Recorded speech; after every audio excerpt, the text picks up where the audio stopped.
At BKFC 41 over the weekend, Luke Rockhold had multiple teeth cracked in his fight against Mike Perry. Luke has already gotten them fixed. Well, what can I say? You can check bare knuckle off the list. Some crazy shit. Those little knuckles got me. Square on the front too. Maybe a beard. Maybe a better mouthpiece. It's a good fight. It's a shame it ended that way. Mikey, tough. Congrats. Thanks to my sponsors, thanks to the people. I'm not done. Some gloves would be nice though. Straight off the airport. Straight to the office. The man of the hour and the legend. Getting this thing right. Test the speed. Before, after. That's beautiful. Yeah, it already looks really good. Yeah. I'm gonna just carve in some details. Got the wings of steel. Yeah, those are the wings. You feel the wings? I'll put that big tube back in play. It looks really good. I wish this was laughing gas. Aljamain Sterling and Henry Cejudo ran into each other at the Fighter Hotel ahead of UFC 288 this weekend. I'm gonna say hello before, you know. Okay. Handle business. Yeah. Are you ready? I'm always ready. Okay. So, okay, shake. Well, good luck, because I'm ready. I hope so. I'm ready. It's gonna be fun though. No, I'm ready. And I do appreciate it. Seriously. On a serious note, not the whole.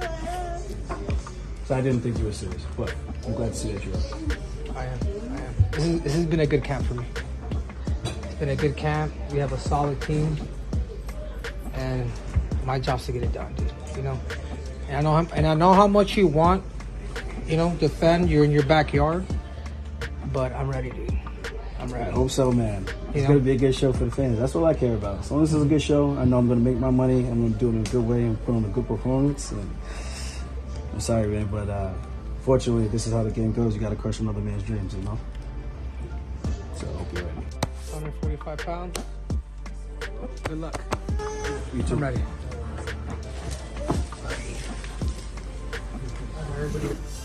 Aljamain Sterling says that he can't wait to go and take Henry Cejudo's gold medal and shove it up Henry's ass. Aljo versus Henry goes down next week at UFC 288.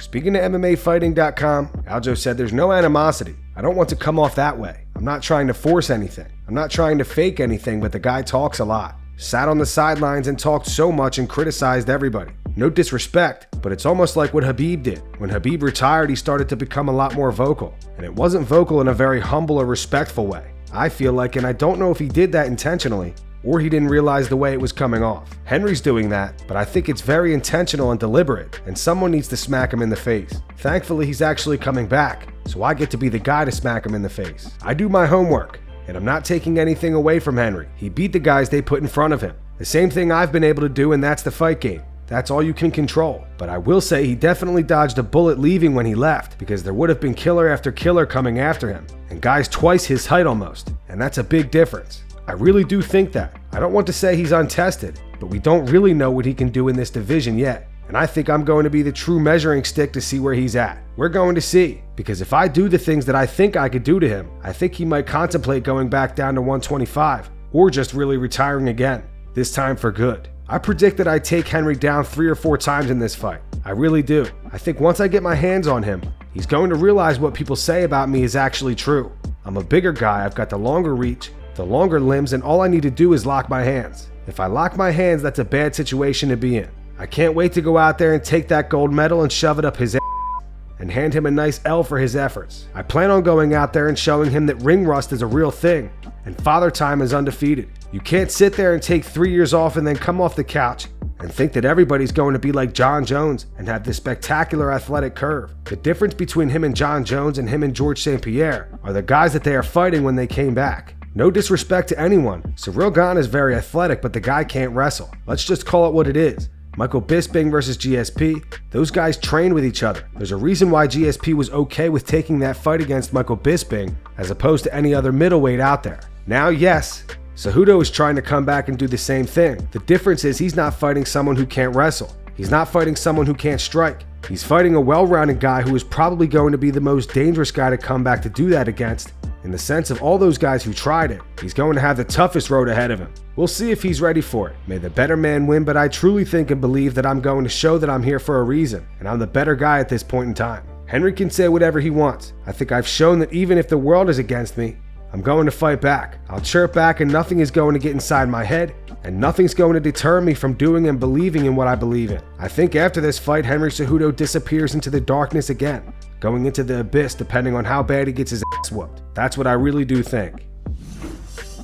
Conor McGregor discusses the notion of him fighting in BKFC in the future. Conor said he would even make 185 to fight Mike Perry. He posted this to his Instagram. He wrote, "Call me Slicey Bear Paw.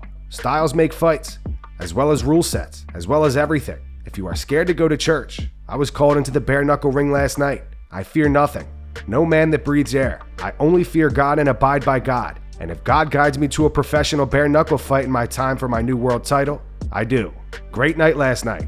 It's real interesting out there for sure. Congrats to the fighters. 2 of my old foes competed in a barn buster, and a guy who Cowboy submitted in a round is now the man in this sport, beating a former middleweight world champion. Incredible. Think about that for a second. Understand that as fans, what fighting is. Take note of it. What fighting is a new day every day. Every fight with every person on every given day is different. That's why I love it so much. It's why I respect it so much. Fighting is different. End of. This fight took place in the 185-pound division. I've not fought at that weight before, but I can get there nicely as a refrigerator freezer, for sure. Who knows but God, and I trust God."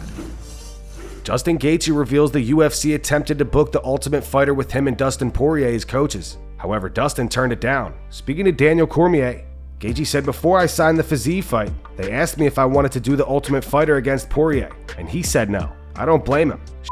I wouldn't do it if I was him. I've got that much money. What are you going to pay me $80,000 to go 6 weeks away from my family?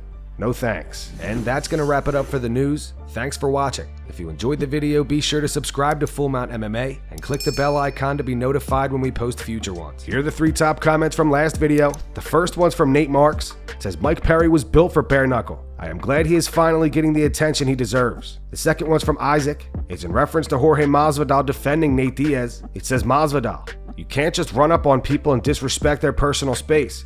Also Masvidal, sucker punches guys he doesn't like." And the final one says, "Jorge's statement about not running up on people almost had me falling out of my chair laughing so hard." Those were the 3 top comments from last video. If you want to be featured on the next one, all you have to do is comment down below. If you missed yesterday's news, click the video on screen to get caught up. And make sure to go subscribe to our second channel where we post our exclusive MMA interviews.